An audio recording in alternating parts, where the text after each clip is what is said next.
Jake Morrison stepped off the transport shuttle and stared at the massive space station floating before him. Kepler 442 Academy stretched across the viewport like a small city made of metal and glass. Hundreds of windows glowed with warm light, and ships of all shapes and sizes docked at various ports around its circular structure. This was it, the most prestigious school in the galaxy. And he was the first human ever accepted. His stomach churned with nervous excitement as the shuttle docked. The doors opened with a hiss, and Jake grabbed his single backpack. He had packed light, mostly clothes, and a few photos from home. The station's artificial gravity felt slightly lighter than Earth's, making each step feel bouncy. The hallway beyond the docking bay was crowded with students. Jake's eyes widened. He had seen pictures of aliens before, but nothing prepared him for the reality. A tall creature with blue skin and 4 arms walked past, chatting with something that looked like a floating jellyfish. A group of reptilian students stood near a window, their scales shimmering under the lights. Everyone stopped and stared when they saw him. Jake smiled and waved. "Hi there."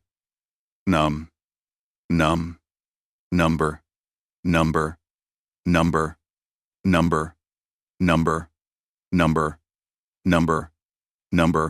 The blue creature blinked all 3 of its eyes and hurried away. The reptilian students whispered to each other, their forked tongues flicking nervously. Jake's smile faded a bit. This was going to be harder than he thought. He found his room in the student quarters, a small but comfortable space with a bed, desk, and a large window showing the stars outside. His roommate hadn't arrived yet. Jake unpacked his things and set a photo of his family on the desk. His little sister Amy was making a silly face in the picture, their dog Max sitting beside her. The next morning, Jake attended his first class. Introduction to Xenobiology. The classroom was a circular room with seats arranged in rising tiers around a central platform. About 30 students sat scattered around, leaving a noticeable gap of empty seats around where Jake chose to sit. The instructor entered, and Jake tried not to stare. Professor Velcara was unlike anything he had ever seen. She stood on 6 legs, her body covered in a hard shell that gleamed like polished metal. Her large compound eyes could probably see in all directions at once. When she spoke, her voice came from a translator device on her collar. "Welcome, students," Velcara said. Her actual mouth clicked and chittered, while the translator produced clear words. "Today we begin our study of dangerous species across the galaxy. Understanding threat assessment is crucial for survival in space exploration." A nervous-looking amphibious student named Crix raised a webbed hand. "Will we see actual predators, Professor?" "Yes. In controlled containment fields." "Of course." Velcara's eyes seemed to focus on Jake for a moment. "We have a human among us today. How fascinating. Your species has quite the reputation." Jake shifted in his seat. "Good reputation?" "I hope." Several students made sounds that might have been laughter or alarm. Jake couldn't tell. "That remains to be seen," Velcara said, not unkindly. "Now, let us begin." The lights dimmed, and a containment field appeared on the central platform. Inside materialized a creature that made half the class gasp. It was roughly the size of a large dog, covered in dark scales with wings folded against its body. Rows of razor-sharp teeth filled its mouth. "This is a Corthian razor wing," Velcara explained. "It killed 300 colonists on Outpost 7 before being contained. Threat level? Extreme." The students answered in unison. Jake nodded along. "Yeah. That thing looked dangerous." The razor wing vanished, replaced by something worse. This creature was blob-like, covered in pulsing sacs that oozed green liquid. The liquid hissed when it hit the containment field. Draxian acid spitter. It dissolved an entire research team. Threat level? Extreme. Everyone agreed again. Velcara nodded. "Good. Now for our final specimen. This creature comes from a deathworld recently surveyed. Pay close attention." The containment field shimmered, and Jake leaned forward to see better. The new creature materialized, and the reaction was immediate. Crix made a sound like a squeak and pushed his chair back. A reptilian student named Xena hissed. Others sat frozen in fear. Jake studied the creature with interest. It was about 3 feet tall, with 6 limbs ending in curved claws. Its body was covered in overlapping black plates that looked like armor. 2 long antennae extended from its head, constantly moving and twitching. Its eyes were solid black and reflective. When it moved, the plates shifted smoothly, like they could fold the creature into invisibility. "This is designated a Mortis Stalker," Velkara said quietly. 47 survey team members were killed across 3 expeditions to its homeworld.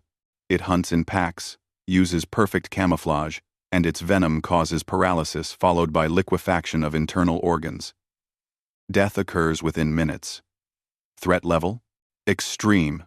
The class practically shouted it. Velkara turned to Jake. "And what does our human student think?"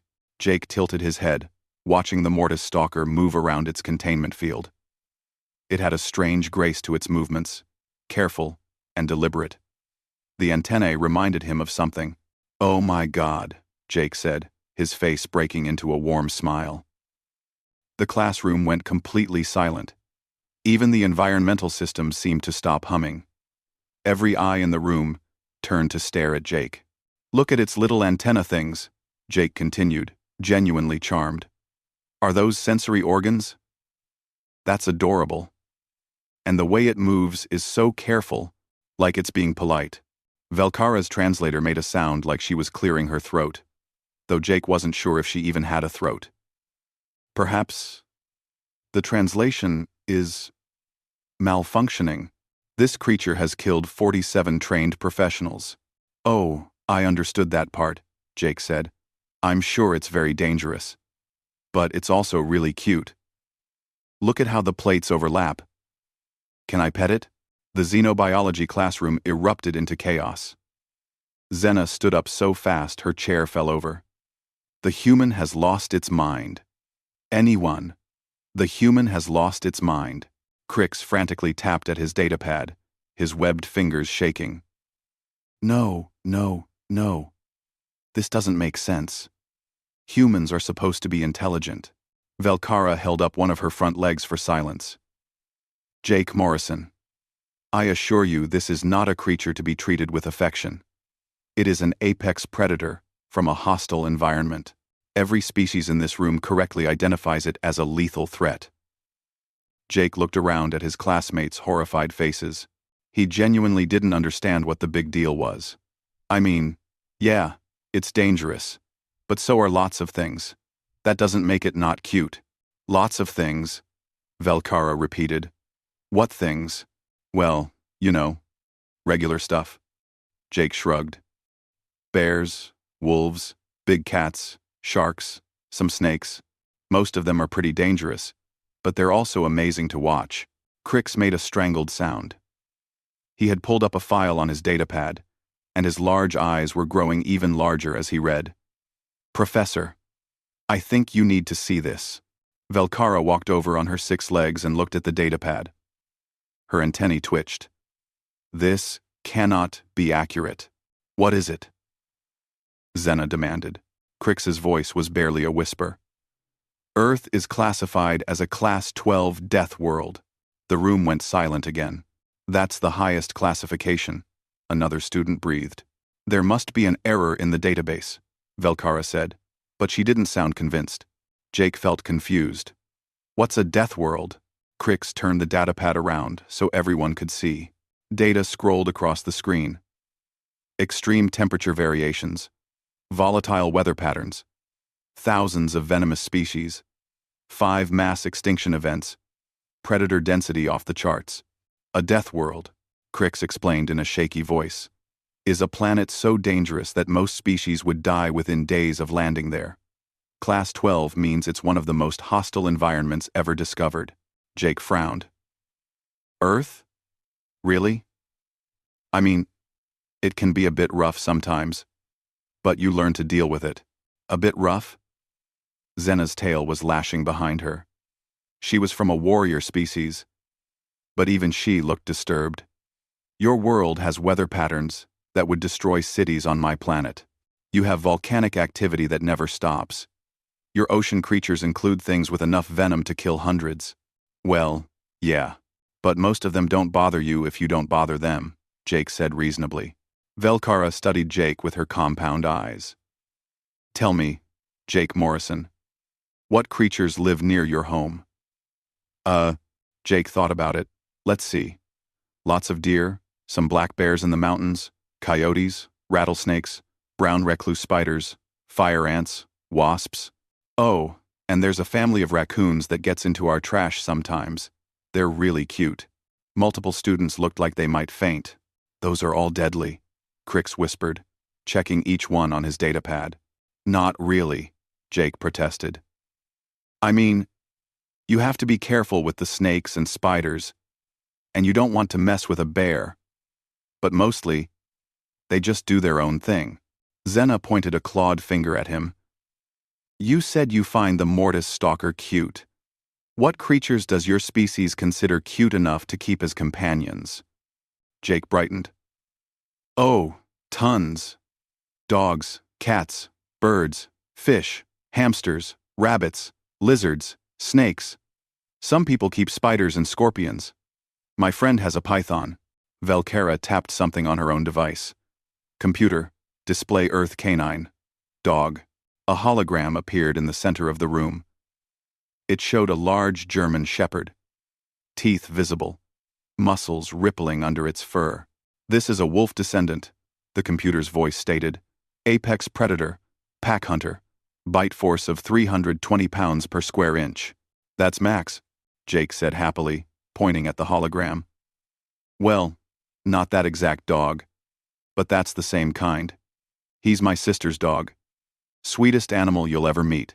You keep predators in your homes, Crix said faintly. For companionship. Sure. Dogs have been our friends for like 30,000 years. Way.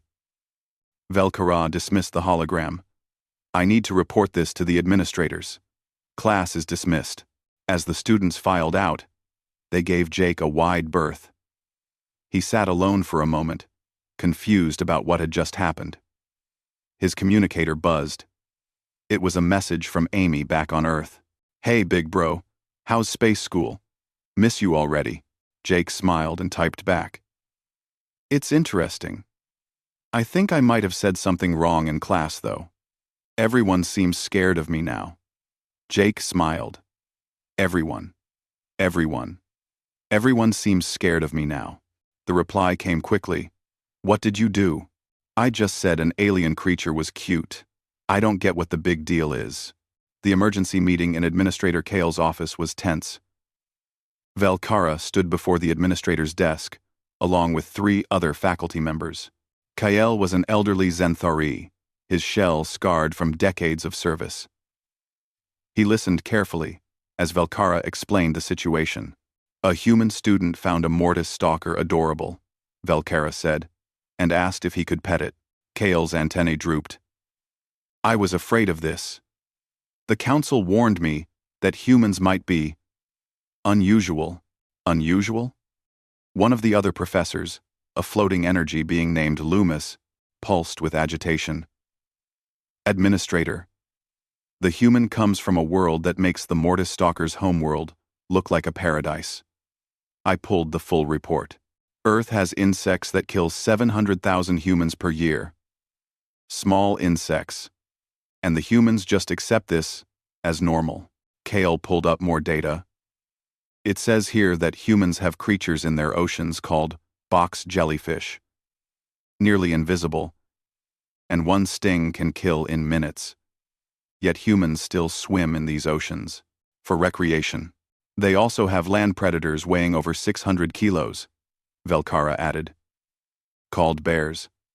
The humans sometimes try to take pictures with them. A knock on the door interrupted them. Jake stood outside, looking worried. Sorry to interrupt, he said. Professor Velkara, did I do something wrong? I didn't mean to upset anyone. Kale gestured for him to enter. Please. Sit down. Jake Morrison. We need to understand human psychology better. You genuinely found the Mortis stalker cute? Yes, sir. Jake sat carefully in a chair designed for a different body type. I mean, I understand it's dangerous, but it's also really interesting. The way it moves, the antenna, the protective plating. It reminds me of some creatures we have on Earth, such as, Jake thought for a moment. The antennae are like a cat's whiskers. Cats use them to sense their environment. The plating moves kind of like a pangolin's scales. And the multiple legs remind me of a mantis shrimp. Are these creatures dangerous? Loomis asked. Mantis shrimp can break aquarium glass with their claws, Jake said. And cats are predators, but we keep them as pets. Pangolins are actually pretty harmless, but they're covered in armor for protection. Velkara exchanged a look with Kyle. Jake, would you be willing to help us understand humans better? Perhaps a demonstration? Sure. What do you need? Jake pulled out his communicator. I can call my sister Amy. She's back on Earth. Maybe she can show you around? Kale nodded slowly. That would be acceptable. Jake set up the video call, and Amy's face appeared on the large screen. She was sitting in a park, trees visible behind her. Hey Jake, wow, are those aliens? This is so cool. Hey Amy, can you show them around a bit? They want to learn about Earth. Sure. Amy stood up and panned the camera around. The park looked peaceful. Green grass, trees swaying in the breeze, a playground in the distance. Then a large shape bounded into frame. The administrators jerked back. This is Max, Amy said cheerfully. The German shepherd panted happily, tongue hanging out. He's such a good boy. Yes, you are. Kale's voice was tight. That is a predator. What? Max? No, he's a sweetheart. Amy rubbed the dog's head. We've had him since he was a puppy. He's part of the family. It has the jaws to crush bone, Velkara stated. Well, yeah, but he doesn't use them on people. He just plays with his toys and sleeps on my bed. Amy looked confused. Are dogs scary to you guys? Before anyone could answer, a small furry creature jumped into Amy's lap. It had pointed ears, sharp teeth, visible as it yawned, and claws that extended from its paws. Oh, this is Luna, Amy said. My cat. She's a little princess, aren't you, Luna? Two of the administrators made sounds of alarm. Loomis actually dimmed. Jake tried to help. Cats are smaller predators. We domesticated them to hunt mice and rats in our homes. Now they're mostly companions. You have predators in your homes hunting other creatures? Kale sounded faint. Just the mice, Amy said. They get into the food otherwise. But Luna mostly just sleeps in sunny spots and knocks things off tables. I have to go, Amy said suddenly. Charlie's cage needs cleaning. Who's Charlie? Velkara asked with dread. Amy walked to her room and panned the camera to show a glass terrarium. Inside was a large, hairy spider. My tarantula. Isn't he beautiful? Had him for 3 years now. 2 administrators actually left the room. Kale sat frozen, staring at the screen. You keep venomous spiders, he said weakly. As pets. Charlie's not venomous enough to hurt people, Amy said. And he's really calm. I let him walk on my hands sometimes. Jake watched the remaining administrators' reactions and finally understood. What seemed normal to him was absolutely horrifying to them. Amy, I think they need a minute, Jake said gently. Oh, okay. Nice meeting you all. Jake, call me later and tell me everything about space. The office was silent, except for the hum of the environmental systems. Finally, Kale spoke. We need to completely revise our understanding of humans, he said. And, Jake Morrison, I think your xenobiology grade will be very interesting to calculate. Word spread through Kepler 442 Academy like wildfire. The human student had called a Mortis stalker cute. The human came from a world that made hardened warriors nervous. The human kept predators as pets and thought it was normal. Jake found himself the center of attention in a way he had never expected. Students who had avoided him now watched him from a distance with a mixture of fear and fascination. Some brave souls started asking him questions. "Is it true your planet has spiders bigger than my hand?" asked a small crystalline student named Rix. Some of them. "Yeah," Jake said. "The Goliath bird-eater can have a leg span of about a foot, but they're pretty chill, unless you bother them." Rix made a sound like wind chimes clashing. "And you don't exterminate them? Why would we?" "They eat bugs, and mostly keep to themselves." Over the next few weeks, Jake's xenobiology class became the most attended course at the academy. Students from other programs sat in to hear him explain Earth's ecosystem. Velkara had restructured the entire curriculum around comparing human threat assessment to other species. "Today we will examine the concept of cute aggression," Velkara announced to a packed classroom. "A human psychological phenomenon where the cuteness of something triggers a desire to squeeze or hug it, even if doing so would be dangerous." Jake raised his hand. "It's not really aggressive. It's more like the thing is so cute you can't handle it." "But humans experience this toward creatures that could kill them?" asked Zena. She had become one of Jake's more curious classmates, her warrior pride demanding she understand what made humans different. "Sometimes, yeah. Like, have you seen baby bears? They're incredibly cute, fluffy, clumsy, playful. But you definitely don't go near them, because Mom Bear will destroy you. So you acknowledge the danger, but still experience the affection response?" Velkara made a note. Exactly. Crix had been doing extensive research. He had become fascinated by human biology and psychology. Now, he presented his findings to the class. "I've been studying human evolution," he said, his voice gaining confidence as he spoke. "Humans evolved as persistence hunters on a world with extreme environmental pressures. They survived by being adaptable, but also by forming pack bonds. These bonds were so strong that humans began forming them with other species." He displayed a timeline on the screen. 30,000 years ago, humans and wolves began cooperating. 20,000 years ago, cats started living near human settlements. Humans have since formed bonds with hundreds of species, including ones that could easily harm them. A student in the back raised a tentacle. "But why? What's the evolutionary advantage?" Jake thought about it. "I guess having allies is useful. Dogs help us hunt and guard our homes. Cats keep pests away. But honestly, I think we just like having friends, even if those friends have teeth and claws. Your species weaponized friendship," Zena said slowly. "That's actually brilliant." The class discussions revealed more surprising facts about humans. They were endurance runners, capable of chasing prey until it collapsed from exhaustion. Their throwing ability was unmatched in the galaxy. They could eat a wider variety of foods than almost any other species, including things that were toxic to most others. "Capsaicin," Crix said, displaying a molecular structure. "A compound that triggers pain receptors. Most species avoid it. Humans cultivate plants that produce it and eat them for pleasure." "Spicy food is delicious," Jake defended. "It's not that painful once you get used to it.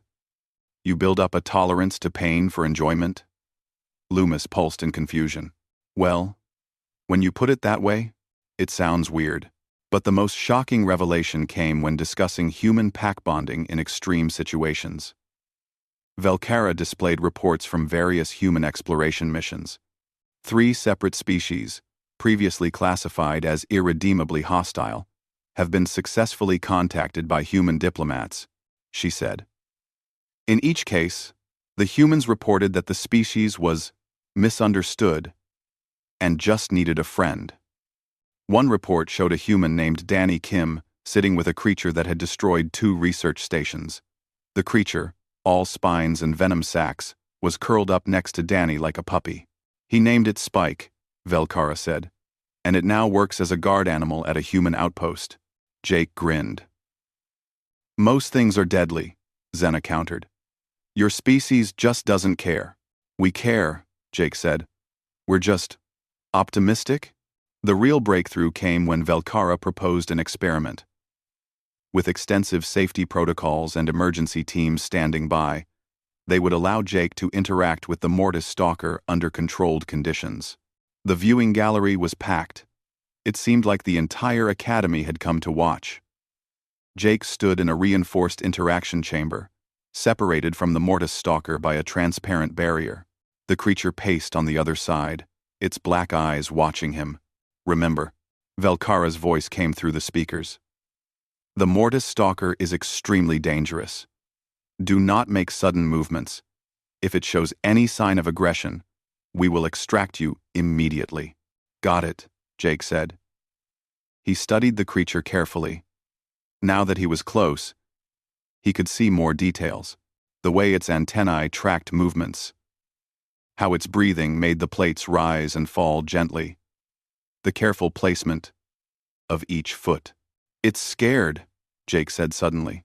What? Velkara sounded surprised. Look at how it's moving. It's not hunting. It's nervous. It doesn't know what's happening. Jake sat down, cross-legged on the floor, making himself smaller and less threatening. Can you lower the barrier just a little? I want to try something. Absolutely not. Kale's voice cut in. Please. I think I know what I'm doing. There was a long pause. Then, slowly, the barrier lowered by about 6 inches at the bottom. Jake reached into his pocket and pulled out a protein bar he had saved from lunch. He broke off a small piece and pushed it through the gap. Here, buddy. You hungry? The Mortis stalker stopped pacing, its antennae focused on the food. The creature's claw reached out and delicately took the food. It ate carefully, watching Jake the whole time. Good job, Jake said softly. He pushed another piece through.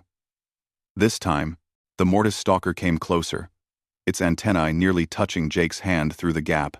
In the viewing gallery, students watched in stunned silence. Zena's mouth was open. Crix had his hands clasped together. Velkara's antennae were perfectly still.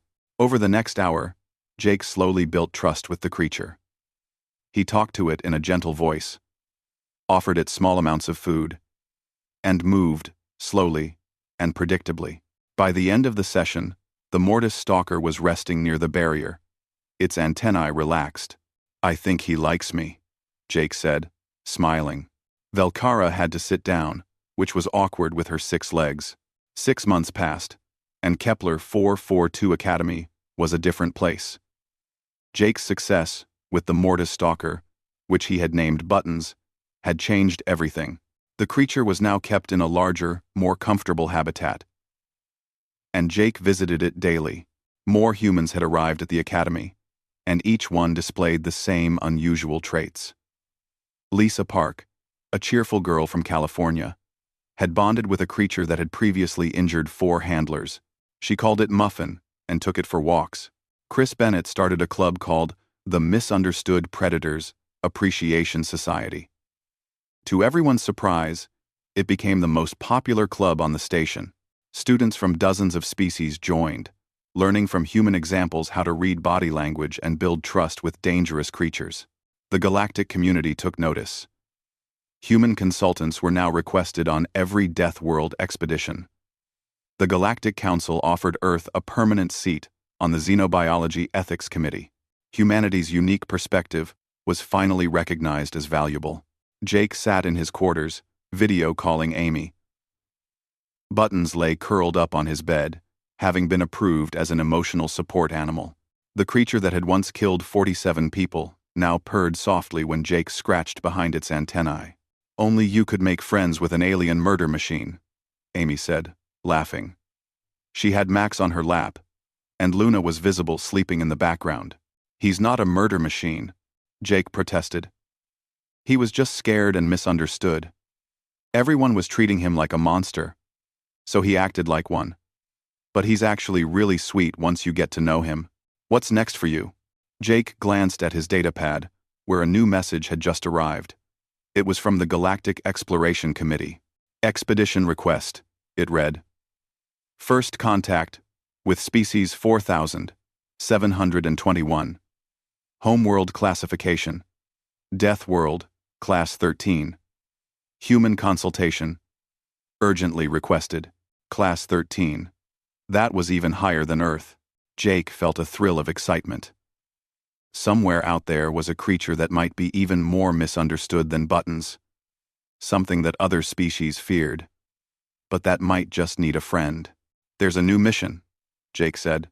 They want me to help with a first contact. Amy raised an eyebrow. Is it dangerous? Jake looked at Buttons, who was now making the rumbling sound that Jake had learned meant the creature was happy. He thought about everything he had learned over the past months. About fear and understanding. About how perspective changed everything. About how the scariest creatures could become the best friends. Probably, Jake admitted. But that's what makes it interesting. Jake, no, Amy said, but she was smiling. Jake, yes, he replied with a grin. He accepted the mission. Outside his window, the stars stretched out endlessly. Somewhere in that vast darkness was a creature that everyone else thought was a monster. And Jake couldn't wait to prove them wrong. Buttons chittered softly, antennae twitching in contentment. In the morning, Jake would start preparing for the expedition. He would study the reports, learn everything he could about the new species, and pack his gear. But tonight, he sat with his friend, a creature from a death world far away, and felt grateful. Humanity had made it to the stars, and they had brought their greatest gift with them. Not weapons or technology, but the simple, stubborn belief that anyone could be a friend if you just gave them a chance. The universe, Jake thought, was going to be very interesting. Outside his door, he could hear other students walking past. Laughter echoed in the hallways. Somewhere, someone was trying to convince their roommate that the creature they found was not that scary if you looked at it the right way. Kepler 442 Academy had learned an important lesson. The most dangerous creatures in the galaxy weren't the ones with claws and venom. They were the ones who could look at a monster and see a friend. And humanity, it turned out, was very good at making friends.